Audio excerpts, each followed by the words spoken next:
जय हिंद, वंदे मातरम, भारत माता की जय। भाई बहनों, स्वागत है एक बार फिर से आप सभी का ओपीएस न्यूज पर। तो आइए दोस्तों जानते हैं कि आखिर महाराष्ट्र में किसकी बनेगी सरकार, कौन बनेगा महाराष्ट्र का अगला मुख्यमंत्री। क्या महाराष्ट्र के मौजूदा मुख्यमंत्री उद्धव ठाकरे अपनी सत्ता की कुर्सी बचा पाएंगे या फिर कोई और चेहरा जो है ना वो मुख्यमंत्री पद की कमान संभालेगा। आखिर क्या रहेगा इसके पीछे जनता का फैसला, क्या रहेगी जनता की राय। ऐसे में जानते हैं दोस्तों महाराष्ट्र विधानसभा की 288 विधानसभा की सीटों के ओपिनियन पोल के बारे में कि आखिर 288 में से बीजेपी को कितनी सीटें मिल सकती है, शिवसेना को कितनी सीटें मिल सकती है, जबकि एनसीपी और कांग्रेस पार्टियों को कितनी सीटें यहाँ पर महाराष्ट्र में हासिल हो सकती है। दोस्तों एक चीज बता दूं मैं आपको कि जो महाराष्ट्र के नए मुख्यमंत्री बने थे ना उद्धव ठाकरे, मुख्यमंत्री बनते ही उन्होंने सबसे पहले कर्ज माफी को लेकर बड़ी घोषणा करी थी। किसान परिवारों का लोन माफ हुआ था और जिस तरह से जो महाराष्ट्र राज्य में दोस्तों देश का सबसे बड़ा जो कोरोना वायरस का प्रकोप है वो केवल महाराष्ट्र में ही देखने को मिला था। और इसी के साथ दोस्तों आपको बता दें कि कोरोना वायरस महामारी के चलते महाराष्ट्र की जो अर्थव्यवस्था को भी बहुत ही बड़े लेवल पर नुकसान पहुंचा था। और आज दोस्तों भारत देश की जो कॉमन सबसे महत्वपूर्ण समस्या है वो है पेट्रोल और डीजल के भाव को लेकर। मतलब दोस्तों लगातार पेट्रोल डीजल के भाव बढ़ते जा रहे हैं। और दोस्तों आज के ताजा हालात की बात करें तो पेट्रोल का जो भाव है ना वो 110 रुपए लीटर के आसपास पहुंच चुका है, क्योंकि पेट्रोल के ऊपर मोदी सरकार अलग से टैक्स लगाती है और राज्य सरकार अलग से टैक्स लगाती है। दोस्तों यहाँ पर महाराष्ट्र के जो मुख्यमंत्री है ना उद्धव ठाकरे जी, उन्होंने बड़ी घोषणा करी है कि अगर केंद्र सरकार चाहे तो महाराष्ट्र सरकार जो ना वो दोस्तों पेट्रोल डीजल को जीएसटी के दायरे में ला सकती है। और दोस्तों एक चीज मैं आपको बता दूं कि पेट्रोल अगर जीएसटी के दायरे में आएगा ना तो उसके बाद पेट्रोल का भाव हो जाएगा लगभग 60 से लेकर 65 रुपए प्रति लीटर के आसपास। मतलब महाराष्ट्र के मुख्यमंत्री ने कितनी बड़ी घोषणा करी है। और इसी के साथ दोस्तों अभी जिस समय कोरोना वायरस का जो माहौल चला था ना उसमें दोस्तों एक नई बीमारी भी पैदा हुई थी जिसका नाम था म्यूकोरमाइकोसिस यानी कि ब्लैक फंगस बीमारी। तो दोस्तों महाराष्ट्र के मुख्यमंत्री ने एक बड़ी घोषणा करी थी कि म्यूकोरमाइकोसिस के मरीजों का जो इलाज है ना वो महाराष्ट्र में बिल्कुल फ्री होगा। तो इसको लेकर जनता में काफी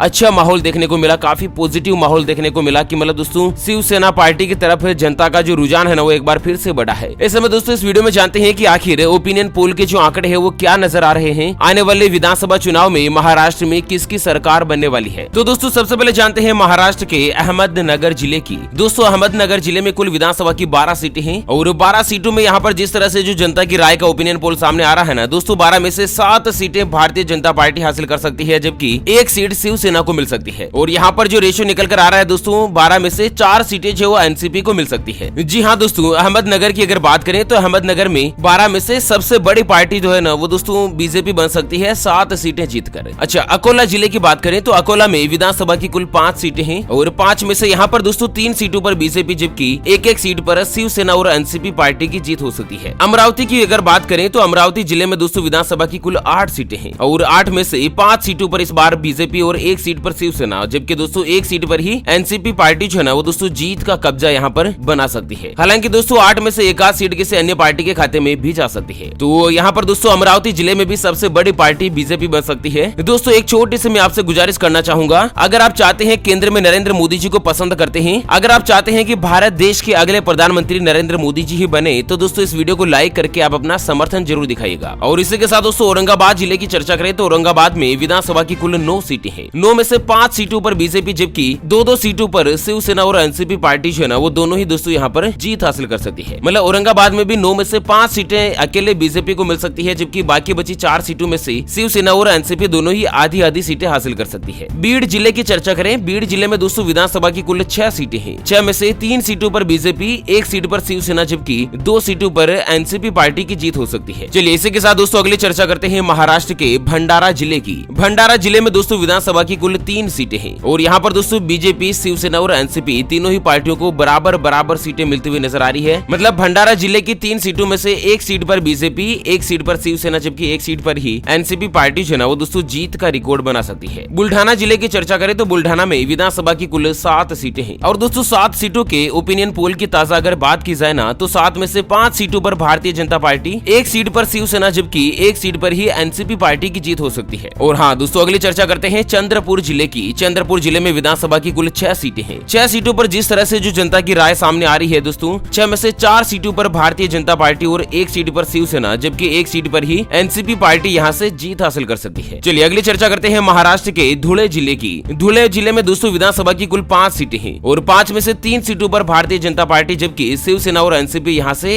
1 सीट पर जीत हासिल कर सकती है। गोंदिया जिले की बात करें तो गोंदिया जिले में विधानसभा की कुल 4 सीटें हैं। 4 में से दोस्तों 2 सीटें बीजेपी के खाते में जा सकती है जबकि शिवसेना शिवसेना और एनसीपी के खाते में यहाँ पर एक एक सीट मिलती हुई नजर आ रही है। और इसी के साथ दोस्तों अगले चर्चा करते हैं हिंगोली जिले की। हिंगोली में दोस्तों विधानसभा की कुल 3 सीटें हैं और 3 में से यहाँ पर 2 सीटों पर बीजेपी जबकि 1 सीट पर एनसीपी पार्टी की जीत हासिल हो सकती है। जी हाँ दोस्तों, अगले चर्चा कर लेते हैं जलगांव की। जलगांव जिले में विधानसभा की कुल 11 सीटें हैं और जिस तरह से 11 सीटों का ताजा ओपिनियन पोल और आंकड़ा जो सामने आ रहा है ना दोस्तों, आप खुद जानकर हैरान रह जाओगे कि जनता का किस तरह से बीजेपी के प्रति इतना दृढ़ विश्वास और एक अकाट्य प्रेम उमड़ रहा है। दोस्तों पूरी जानकारी यहाँ पर जानते हैं और उसके बाद चर्चा करते हैं कि आखिर महाराष्ट्र के अगले जो मुख्यमंत्री है वो कौन बन सकते हैं। लेकिन उससे पहले दोस्तों हमेशा की तरह एक नजर डाल लेते हैं आज के माइंड क्विज यानी कि गिवे वाले सवाल की तरफ। तो दोस्तों आज का माइंड क्विज वाला सवाल आप स्क्रीन पर देख पा रहे हैं। मर्यादा पुरुषोत्तम प्रभु श्री राम को कितने साल का वनवास हुआ था? जी हाँ दोस्तों, दोबारा सुन लीजिएगा, भगवान श्री राम को कितने साल का वनवास हुआ था? ऑप्शन ए 12 साल का, ऑप्शन बी 14 साल का। तो फटाफट से लिखना है क्वेश्चंस का सही जवाब इस वीडियो के नीचे कमेंट बॉक्स में। और हाँ, सही जवाब देने वाले किसी एक खास कमेंट्स को सिलेक्ट किया जाएगा हमारी ओपीएस न्यूज टीम की तरफ से और उसे दिया जाएगा एमआई कंपनी का एक शानदार ब्लूटूथ स्पीकर बिल्कुल फ्री, जिसमें आप पेन ड्राइव लगा सकते हैं, मेमोरी कार्ड लगा सकते हैं और अपने मोबाइल की सहायता से इसे ब्लूटूथ से कनेक्ट भी कर सकते हैं। दोस्तों इसमें कॉल से भी आप बात कर सकते हैं, माइक दिया गया है कंपनी की तरफ से। तो ये जो स्पीकर है ना वो बिल्कुल फ्री में गिफ्ट के रूप में दिया जाएगा। और हाँ, विजेता की घोषणा हमारे अगले वीडियोस में की जाएगी। इस समय चैनल को सब्सक्राइब नहीं किया है तो जल्द से जल्द कर लीजिएगा। तो दोस्तों जलगांव जिले की जो अगर चर्चा करें ना तो जलगांव में विधानसभा की कुल 11 सीटें हैं और जनता की राय के मुताबिक पूरी की पूरी 11 सीटें भारतीय जनता पार्टी को मिलती हुई नजर आ रही है। चलिए अगली चर्चा करते हैं जलना की। जलना जिले में दोस्तों विधानसभा की 5 सीटें हैं और 5 में से 2 सीटों पर बीजेपी जबकि 3 सीटों पर एनसीपी पार्टी की जीत हो सकती है। कोल्हापुर विधानसभा की अगर बात करें ना तो कोल्हापुर में दोस्तों विधानसभा की कुल 10 सीटें हैं। 10 में से 5 सीटों पर भारतीय जनता पार्टी जबकि 3 सीटों पर शिवसेना की जीत हो सकती है। 2 सीटों पर दोस्तों यहाँ पर एनसीपी पार्टी जो है ना वो दोस्तों जीत का खिताब अपने नाम कर सकती है। लातूर विधानसभा की बात करें ना तो लातूर विधानसभा में कुल 6 सीटें हैं। 6 में से 4 सीटों पर भारतीय जनता पार्टी जबकि एक सीट पर शिवसेना और एनसीपी पार्टी की जीत हो सकती है। चलिए वहीं दोस्तों मुंबई शहर की जो बात करें तो मुंबई शहर में कुल विधानसभा की 10 सीटें हैं। 10 में से 5 सीटों पर फिलहाल भारतीय जनता पार्टी जबकि 2 सीटों पर शिवसेना की जीत हो सकती है जबकि 3 सीटें दोस्तों एनसीपी के खाते में जा सकती है मुंबई शहर में। और इसी के साथ दोस्तों अगली चर्चा करते हैं मुंबई की। मुंबई में दोस्तों विधानसभा की 26 सीटें हैं। मुंबई शहर अलग है और मुंबई विधानसभा अलग है, ये ध्यान रखना। तो 26 विधानसभा सीटों में से 20 सीटें यहाँ पर भारतीय जनता पार्टी को मिल सकती है जबकि 3 सीटें शिवसेना और एनसीपी दोनों के खाते में जा सकती है। जिस तरह से दोस्तों भारत देश की आर्थिक राजधानी है और एक महानगर के रूप में मुंबई को जाना जाता है। देश और दुनिया में मुंबई का बड़ा नाम है। भारत देश की धड़कन जिसे कहा जाता है, मतलब रुपए पैसों का जो लेन देन है, जितने बड़े जो ऑफिसेज है वगैरह नई नई कंपनियां है वो सभी दोस्तों मुंबई में स्टैब्लिश होना ज्यादा पसंद करती है। तो मुंबई विधानसभा में 26 में से 20 सीटें यहाँ पर भी बीजेपी के खाते में जा सकती है। नागपुर विधानसभा की बात करें तो नागपुर में विधानसभा की 12 सीटें हैं। 12 में से दोस्तों बीजेपी और शिवसेना दोनों को ही यहाँ पर 5-5 सीटें मिलती हुई नजर आ रही है और साथ ही बाकी बची 2 सीटें जो है वो एनसीपी के खाते में जा सकती है। नांदेड़ विधानसभा की बात करें तो नांदेड़ में विधानसभा की कुल 9 सीटें हैं। 9 में से 5 सीटों पर भारतीय जनता पार्टी, 1 सीट पर शिवसेना जबकि 3 सीट पर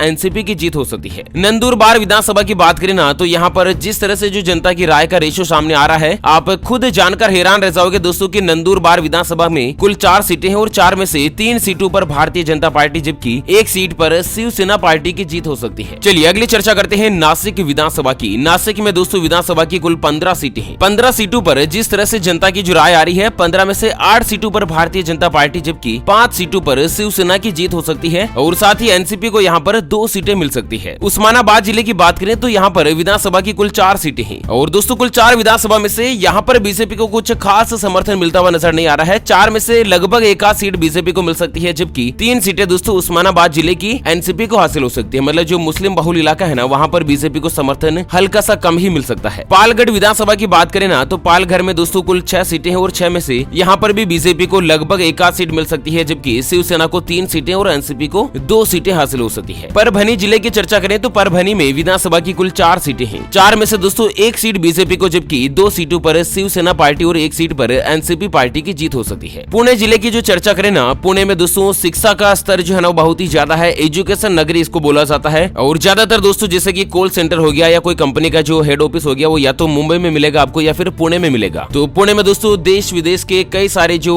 अलग अलग जगहों के लोग हैं ना वो पुणे में रहते हैं, कुछ रोजगार प्राप्त करते हैं। पुणे में विधानसभा की 21 सीटें और 21 में से 18 सीटों पर बीजेपी का कब्जा बन सकता है। मतलब दोस्तों जबरदस्त बहुमत यहाँ पर मिलता हुआ नजर आ रहा है और लगभग पुणे में दोस्तों 21 में से 1 सीट शिवसेना के खाते में जा सकती है जबकि दोस्तों एनसीपी को यहाँ पर 2 सीटें मिलती हुई नजर आ रही है। चलिए इसी के साथ अगली चर्चा करते हैं रायगढ़ जिले की। रायगढ़ में दोस्तों विधानसभा की 7 सीटें हैं और 7 में से 2 सीटों पर भारतीय जनता पार्टी जबकि 2 सीटों पर ही शिवसेना पार्टी की जीत हो सकती है और दोस्तों बाकी बची 3 सीटें जो है ना वो एनसीपी पार्टी को मिलती हुई नजर आ रही है। अन्य पार्टी के खाते में यहाँ पर 0 सीट मिलेगी। रत्नागिरी जिले की चर्चा करें, रत्नागिरी में दोस्तों बीजेपी को जबरदस्त यहाँ पर समर्थन मिल सकता है। 5 में से लगभग 4 सीटें भारतीय जनता पार्टी हासिल कर सकती है और इसी के साथ एनसीपी जो है ना वो दोस्तों यहाँ पर एक आध सीट हासिल करती हुई नजर आ रही है। सांगली विधानसभा की जो बात करें तो सांगली में विधानसभा की कुल 8 सीटें हैं और 8 में से दोस्तों 5 सीटों पर भारतीय जनता पार्टी जबकि 1 सीट पर शिवसेना पार्टी की जीत हो सकती है और दोस्तों लगभग सांगली की 8 में से 2 सीटें एनसीपी के खाते में जा सकती है। सतारा विधानसभा की जो चर्चा करें तो सतारा में विधानसभा की कुल 8 सीटें हैं। 8 में से दोस्तों 5 सीटों पर बीजेपी, 1 सीट पर शिवसेना जबकि 2 सीटों पर एनसीपी पार्टी जो है ना दोस्तों सिमटती हुई नजर आ रही है। सिंधु दुर्ग विधानसभा में भी बीजेपी जो है ना दोस्तों 2/3 बहुमत हासिल कर सकती है। सिंधु दुर्ग में कुल 3 सीटें हैं विधानसभा की और 3 में से 2 सीटों पर भारतीय जनता पार्टी जबकि 1 सीट पर एनसीपी की जीत हो सकती है। अगली चर्चा करते हैं सोलापुर की। सोलापुर में भी दोस्तों